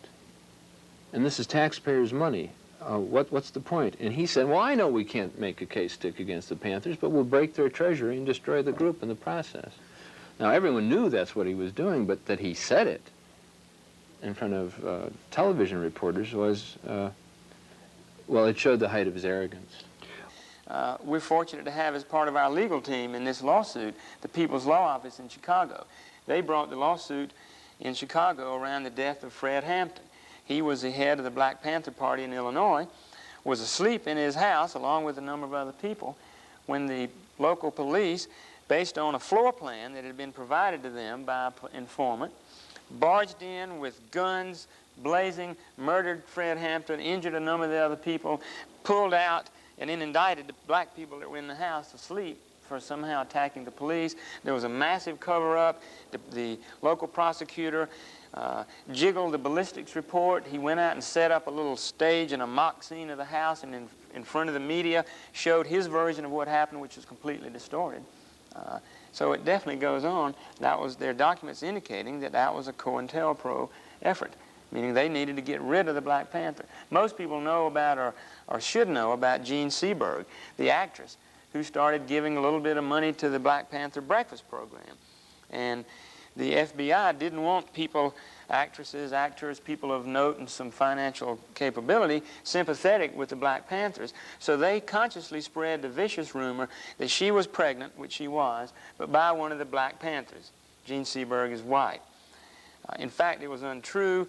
The rumor got around. It completely disrupted her psychologically.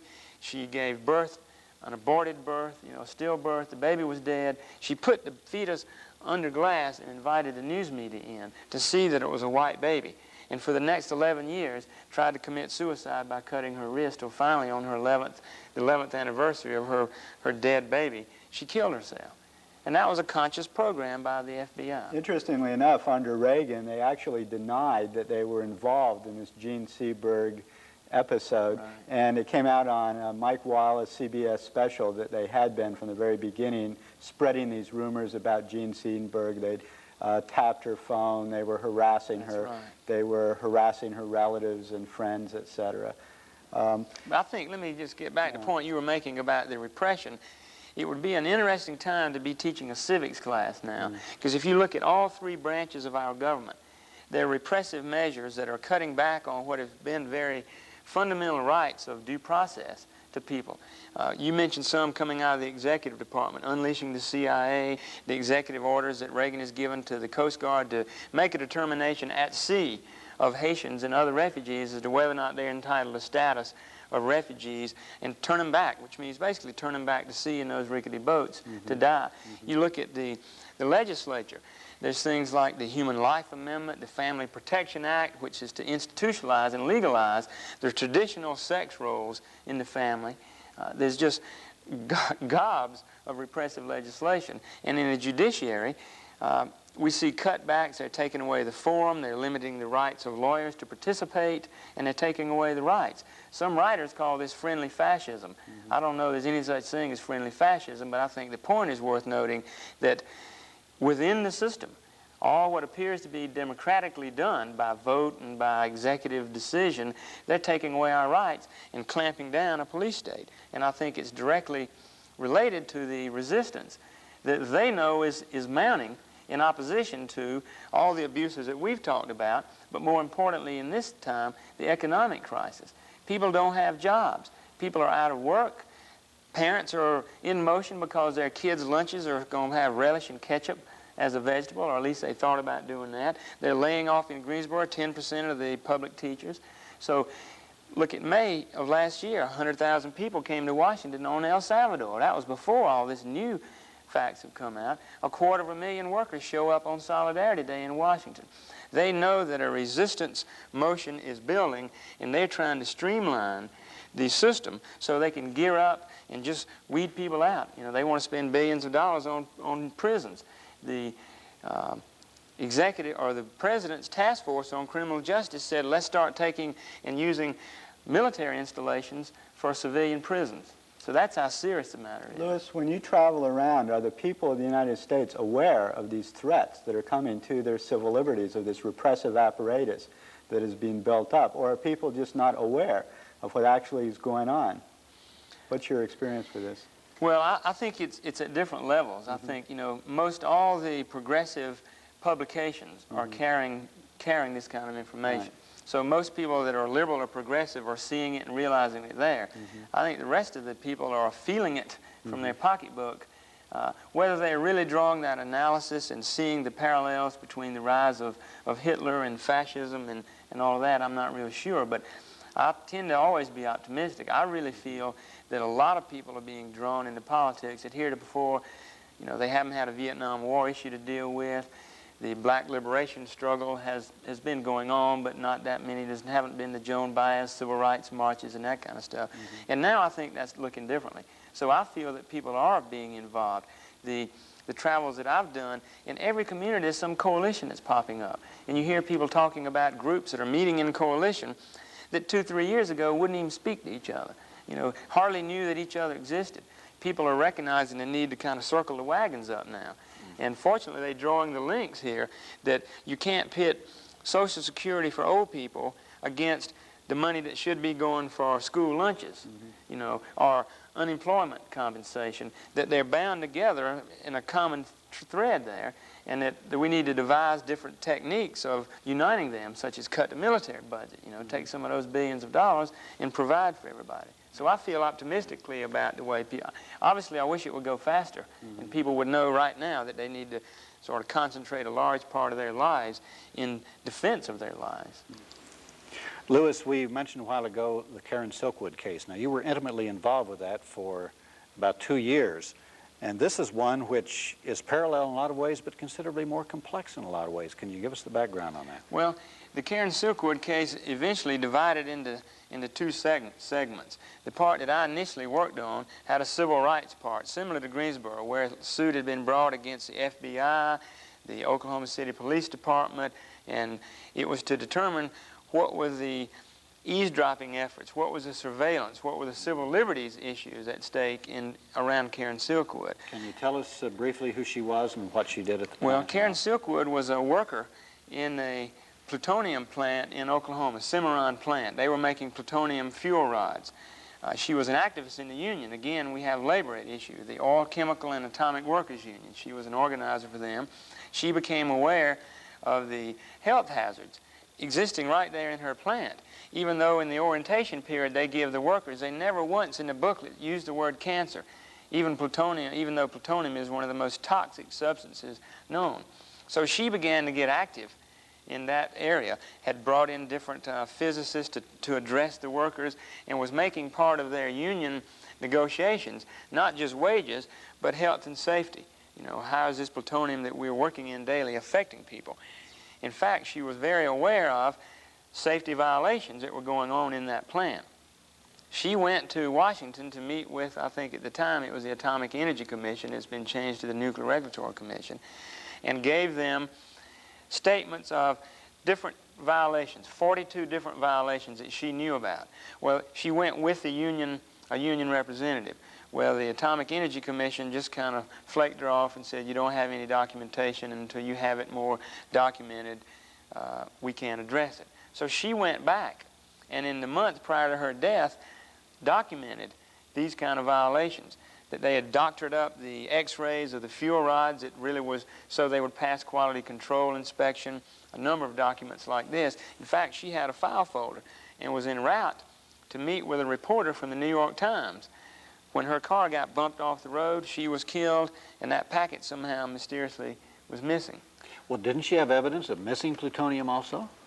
She did. In fact, the company... And this was another significant aspect. Exactly. In fact, the company has to admit that they had, I forgot the quantities now, but it was given plutonium and how small an amount it takes to make a bomb. There were large quantities of plutonium missing from that plant. They call enough to be sold for about $1 million on the black market, and it was alleged in some periodicals that the company was selling this plutonium to help their cash flow.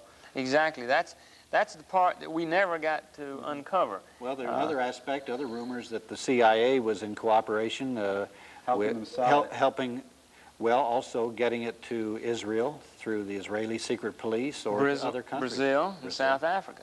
But oddly enough, you know, our legal remedy has some limitations. The judge threw out the part of that case that would have dealt with that, saying that she wasn't entitled to protection under the Civil Rights Acts. So the only part that then got to proceed to trial was the contamination that she individually received, the personal injury to her from having plutonium in her home. So we really never got to go as far as we would like on this other part. Enough came out to where, you know, there have been 2 books that are out right now. Dick Rasky has written a book, and Howard Cohn has written a book about Karen Silkwood that goes into great detail about that. But showing up on the scene down in Oklahoma City is a woman named Jackie Saruji, who purports to be a journalist and is writing a book about nuclear power. Well, it ends up that she's got in her possession FBI documents. She at one time testifies and states that she has seen a typed-up transcript of a phone conversation involving Karen Silkwood, meaning that her phone was tapped. She's subpoenaed to go to Congress. She denies that she ever says that. She admits that she got a call from the FBI agents that she's worked with, because she has been an FBI informant before, that told her she better not be talking anything in front of Congress like this, but instead she should redirect the focus of the inquiry onto Karen Silkwood. And hence you get all the stuff about Karen using marijuana and being sexually loose. She seems to have links with the CIA, this woman Jackie Saruji. She's traveled at U.S. government expense to Moscow several times, but anything beyond that we couldn't get because the government asserted national security, you can't know it, stop. Well, there were a couple of government investigations as well as a Justice Department investigation, and each time when they would reach a certain critical point, the CIA would say, hey, let's go back in the chambers, and either the judicial investigation or the Senate or whoever it was would come out and say, well, folks, we can't say anything more about it. Matter of fact, the judge says this involves information which should never see the light of day. Exactly it's too right. awesome, too dangerous. And that's stopping. Now, again, the understanding the motive to make people believe. At Greensboro, you have to understand the good work they were doing around unions and uniting black and white people.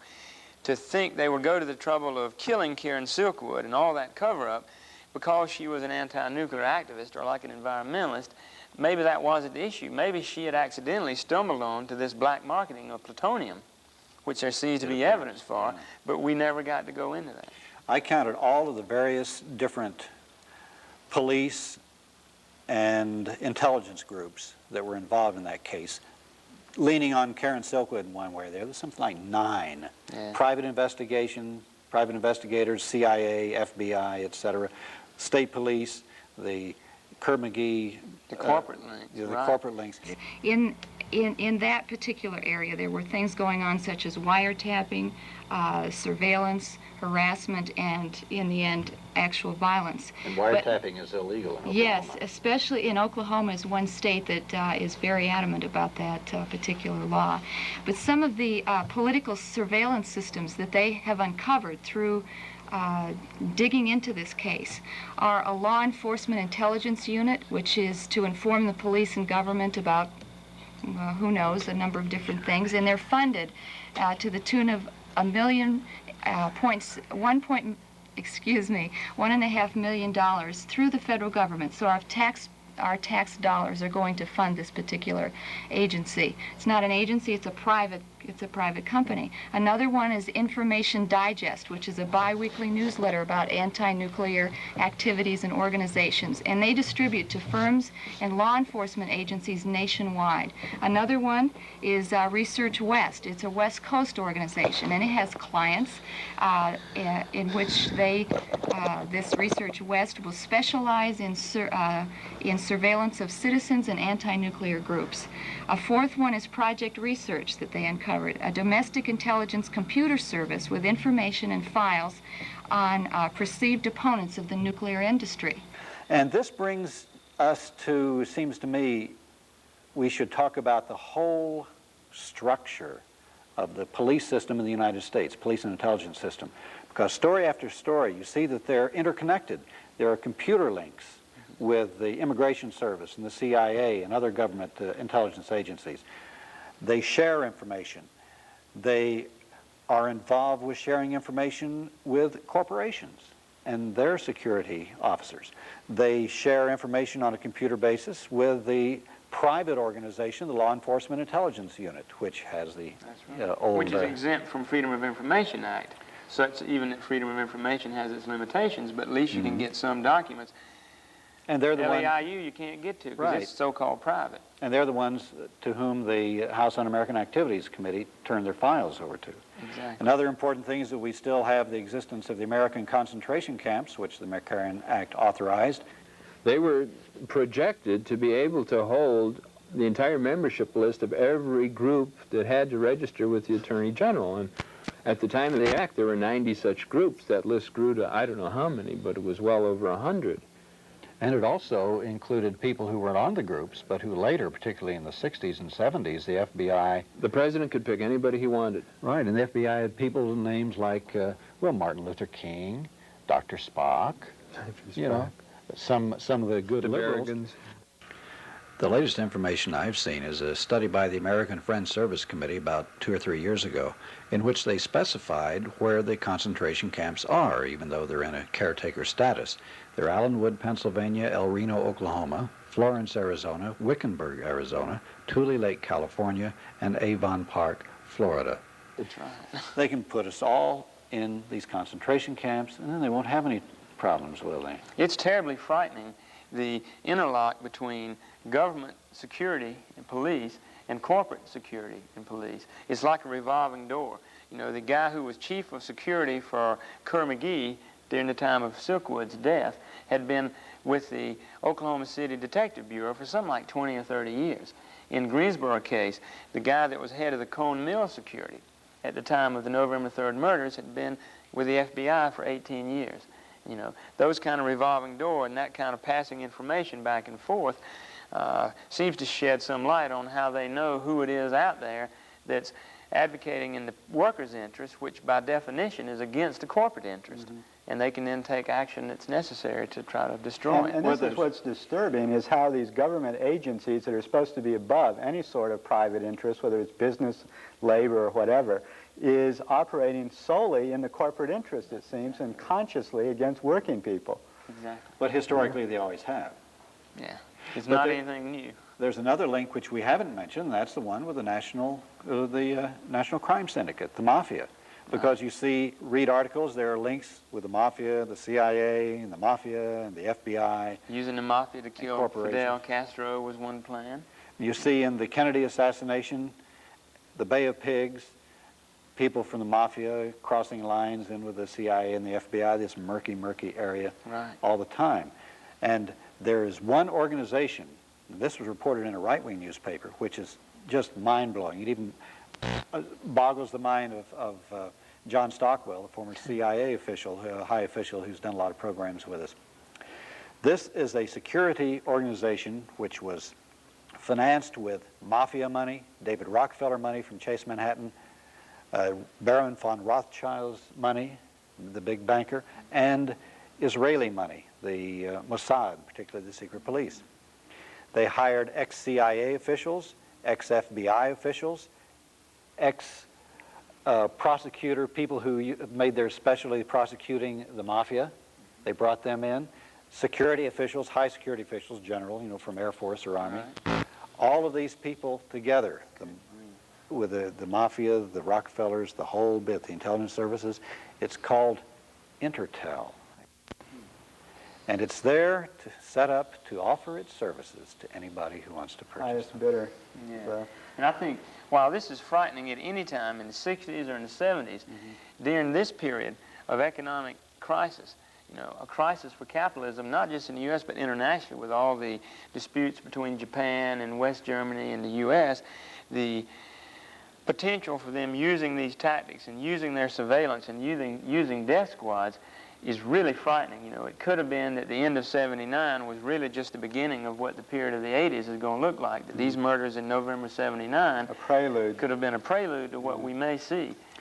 You know, this ties in with something else that we had on our program. Michael Clare from the Institute of Policy Studies was analyzing what the United States policy was from overseas, and he was saying that now it's been stated that the United States wants to, in these foreign countries around the world, particularly third world countries, to destroy, to kill, to murder, however, any incipient organizations or possible leaders who might come up to challenge the existing system or the status quo before they form organizations, before they're able to create some type of challenge to the local government and power structure and means of production.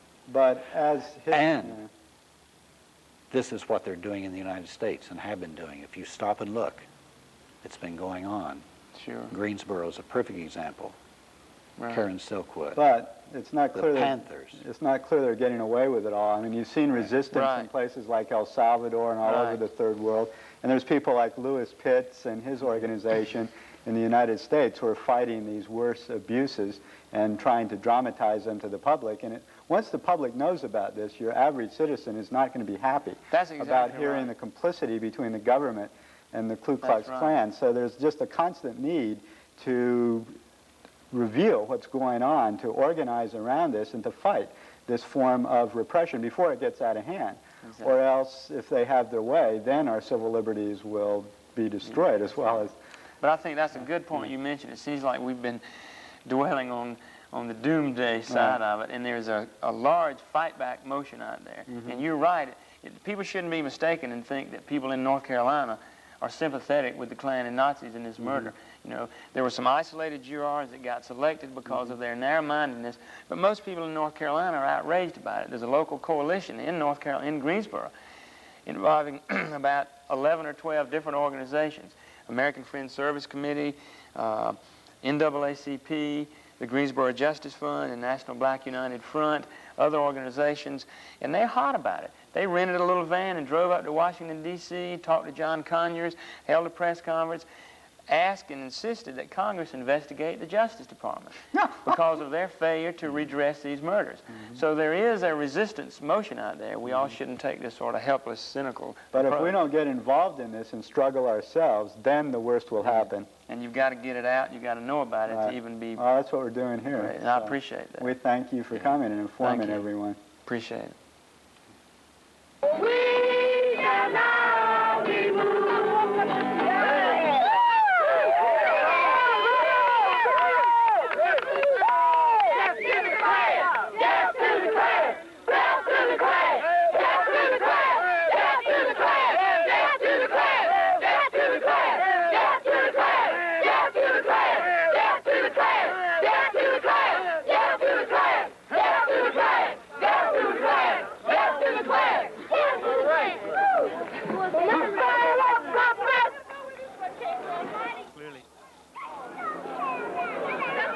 Here's a banner indicating the TUEL, which stands for Trade Union Education League.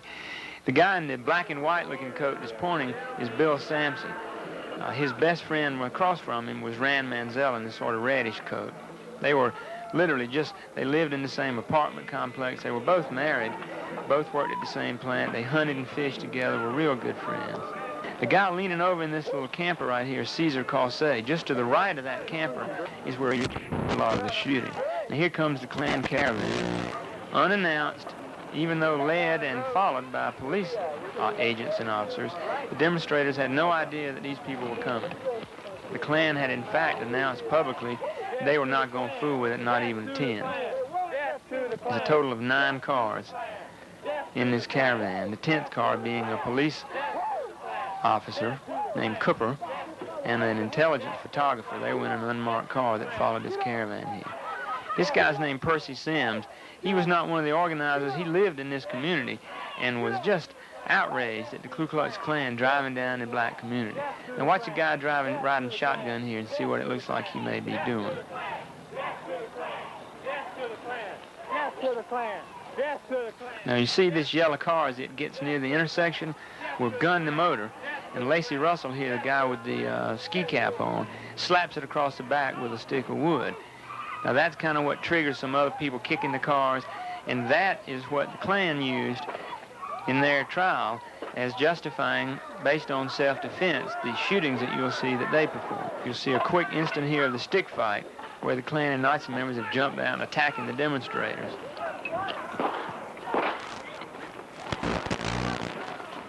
Now, most of the Klan cars are now driving off. You see the black Ford truck, which is vehicle number 7. Now look at the status of the demonstrators. There's Rand Mansell running in the back, the guy with the guitar.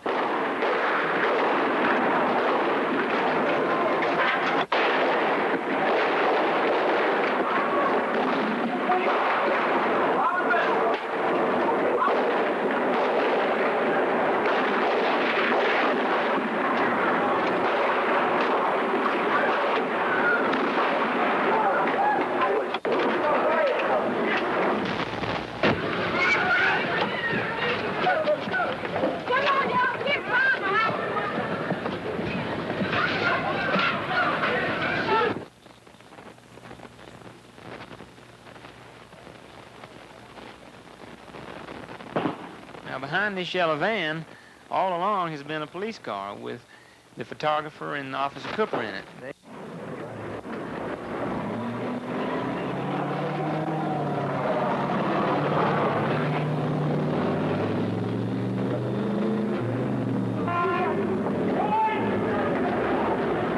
Where's the telephone, man? Cops on the way. We called. We don't want the cops. We want doctors. Get an ambulance. Are you all right? We're Dr. Quick. This is Jim Waller with Signe Waller over his body. He's very obviously dead.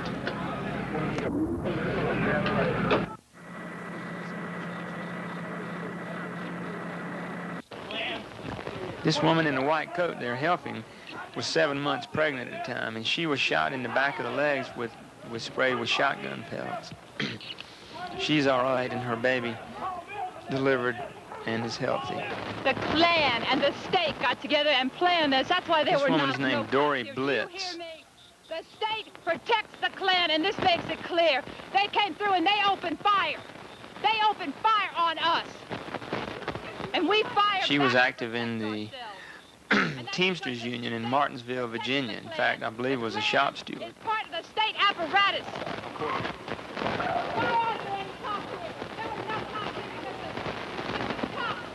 That's why they had a plan. What, somebody shooting from over there? No. After the shooting's all over, then the police tactical units arrive, and then they generally train their weapons in on the demonstrators. Now, the yellow van has been stopped down the street. Out of the 9 cars, the police stopped the last van, and so those are some of the Klan and Nazi members being handcuffed and arrested and lying in the street. There were 35 to 40 people that were in that caravan, and only the people that were in that last van were arrested on that day. Ultimately, a total of about 16 out of that caravan got arrested.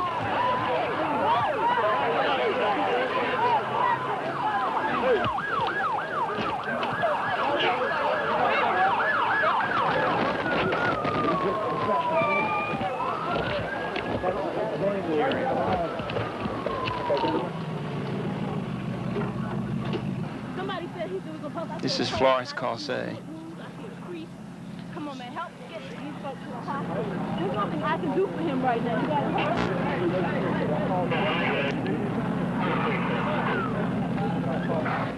They're working over the body of Dr. Mike Nathan. He was shot in the face with a shotgun, never regained consciousness, and died about 2 days later. Here's Bill Sampson again. I think he's dead while they're trying to work on him. He's been shot about the heart, and I don't think his heart ever starts beating again.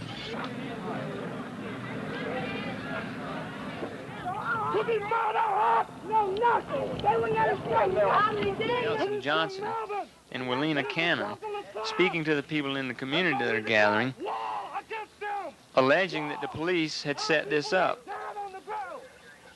Because these dogs, these pigs, these representatives of the imperialists, it's gonna be war. It's gonna be war. I'm on your side. It's gonna be war. So they're checking with their superiors about what they should do about this situation. So they start to be certain that none of the people start to gather on that side of the street. Here's an example of probably had there not been TV cameras there rolling, no telling what could have happened between the police at this point and the black community. And they've made their decision to arrest Nelson Johnson for making a speech.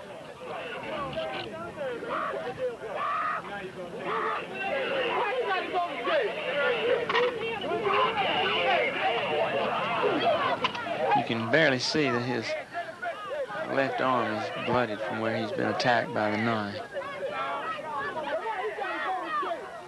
Attacked with a knife. There's an example of how, watch how this officer very clearly sees a TV camera on him.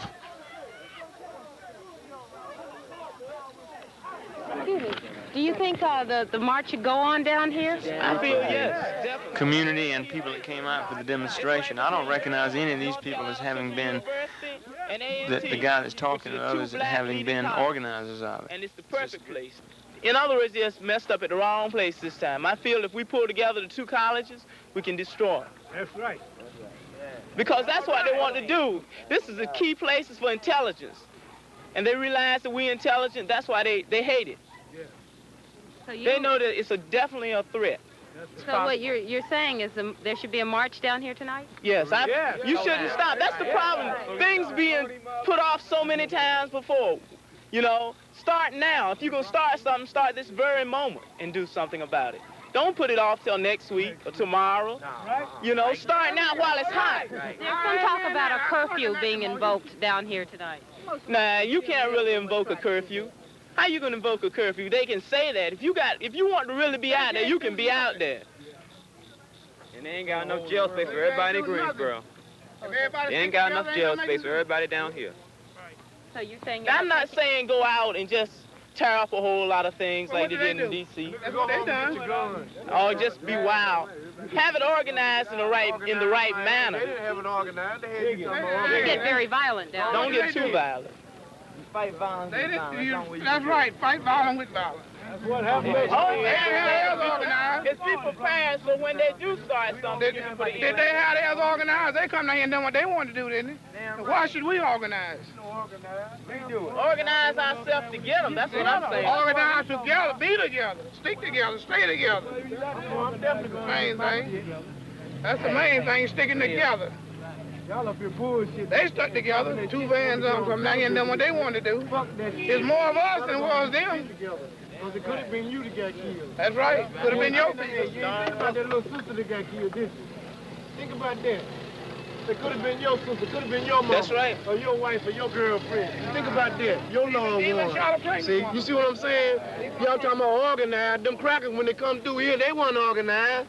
When they kill our brothers and sisters. Need to be organized. Y'all need to organize my ass. You ain't got to do nothing. Go home and get your gun, nigga. Go home and get your gun. That's all you got to do. That's it. Come on, organize. Go home and get your gun. Because I'm going to be prepared for it. I ain't let them hurt me. They don't let them hurt none of my loved ones. We still organize. Black my ass, nigga. Go home and get your shit. Go home and get your shit. That's what you ought to do. That's what they done. I'm going to have mine. I'm going to have mine, brother. I think the rest of the people are feeling it from their pocketbook. Whether they're really drawing that analysis and seeing the parallels between the rise of Hitler and fascism and all of that, I'm not real sure. But I tend to always be optimistic. I really feel that a lot of people are being drawn into politics that heretofore, they haven't had a Vietnam War issue to deal with. The black liberation struggle has been going on, but not that many. There haven't been the Joan Baez civil rights marches and that kind of stuff. And now I think that's looking differently. So I feel that people are being involved. The travels that I've done, in every community there's some coalition that's popping up. And you hear people talking about groups that are meeting in coalition that 2-3 years ago wouldn't even speak to each other. Hardly knew that each other existed. People are recognizing the need to kind of circle the wagons up now. And fortunately, they're drawing the links here that you can't pit Social Security for old people against the money that should be going for school lunches, or unemployment compensation, that they're bound together in a common thread there, and that we need to devise different techniques of uniting them, such as cut the military budget, take some of those billions of dollars and provide for everybody. So I feel optimistically about the way people... Obviously, I wish it would go faster, and people would know right now that they need to sort of concentrate a large part of their lives in defense of their lives.